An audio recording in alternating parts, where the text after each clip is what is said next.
Hello. So, if you don't know me, I talk about a lot of weird shit. But today, I'm going to say to you, those of you in the spiritual community, stop looking for your twin flame or your soulmate. It's a fucking trap. Now, that being said, because it is just a story, right? The stories about soulmates, the stories about twin flame, those are just stories. You can attach yourself to the story, you can enjoy this, and you know, the story might have something to teach you too. I explored the stories myself, and I found them very fascinating. I wasn't very much attached to them because they didn't quite feel accurate to me, for me. They weren't really for me, I guess, right? But if they're for you, that's fine. But you need to not be attached to them. And this is why I say this, because if you truly take the time to discover yourself, to become self-aware, to connect to you, the whole you, the holistic you, your energetic you, you're going to discover there's a whole new way of connecting to people. Now, I'm assuming it's possibly due to my neurodivergence and my current ability to hyper sense my body on such an extreme level, because for the first time in my entire life, I'm finally feeling it proper. Well, not even properly yet, but it's getting there. It's really extreme for me how I feel myself. Like it's intense, and so and I tend to hyperfixate on it. So I can like focus on it to the point where I can like feel like the different muscle spasms, like the tiny micro spasms. It's bizarre.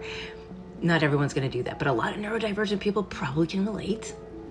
So that being said, the reason why I'm saying this, why I'm bringing it up, is because once you do start to feel your body and you start feeling how the emotions feel within your body, right? How does anger make your body feel? The different sensations, different places, how they react, and as well as your emotions. And if you're meditating and you start to feel the difference between when your heart chakra is open and expanding and retracting when you're meditating, or your crown or sacral, whatever, you can feel the differences. And if you're like me, possibly you even see different colors and shapes or other visions or visuals that go with it. And the reason this is cool is because when you are harmonized, when you are holistically on a journey to becoming a whole human, the reason why maybe you might feel like you have a twin flame is because you will resonate with other like souls, meaning their pattern from trauma to recovery to life path is going to be so similar to yours, and you guys will be on a parallel journey, right? Like side by side going down stairs together or something. You're going to feel each other so intensely, and it might feel like that is a twin flame connection, and it's because it's overwhelming, right? I recently discovered this. I have a connection, an energetic connection, and it's been going on now for months, and it was wild because I didn't know if it was me I was feeling or them. I actually had to use AI to decipher what I was sensing, because part of it was my body on thawing and me actually feeling myself and getting confused thinking that I was feeling somebody else, right? And you get these weird psychic stories, these psychic attacks, but really I was actually just feeling my body for the first time. It's like, oh, humans actually feel those kind of sensations? Thankfully, AI confirmed that yes, most humans do feel the sensations I'm now experiencing, and they are totally normal. Thank God for that. I'm weird enough. But anyways, then once I realized the difference between the sensations that were me, my body, and then what I was feeling from my heart chakra, my heart node, and how it was the things that weren't me, the things that were resonating from the person I was connected to were coming from my heart center and emanating through my body. So I was sensing different things from them, but it came from my heart space where I'm connected to them.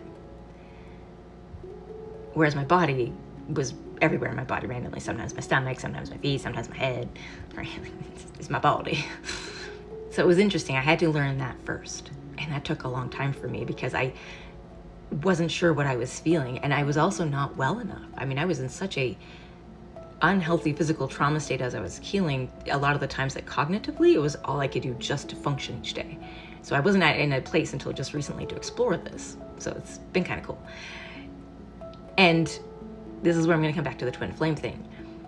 If you do connect with somebody holistically like this, and this has been very interesting, keep in mind, okay, that the person you're connecting to energetically might be a bridge to the actual real person you will manifest in the 3D.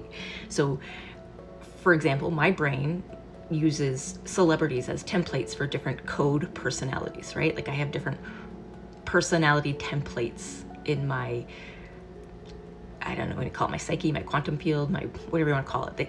The place I go to where it's like everything comes alive inside my brain. So, but I know that even though the personalities are being represented to me like a roster of celebrities I can pick from to imitate, it's not actually the real celebrity, right? Like I'm not actually seeing their ghost or their whatever. It's I've created a construct and use them as a template, as an image. And sometimes that happens too when you're connecting to somebody.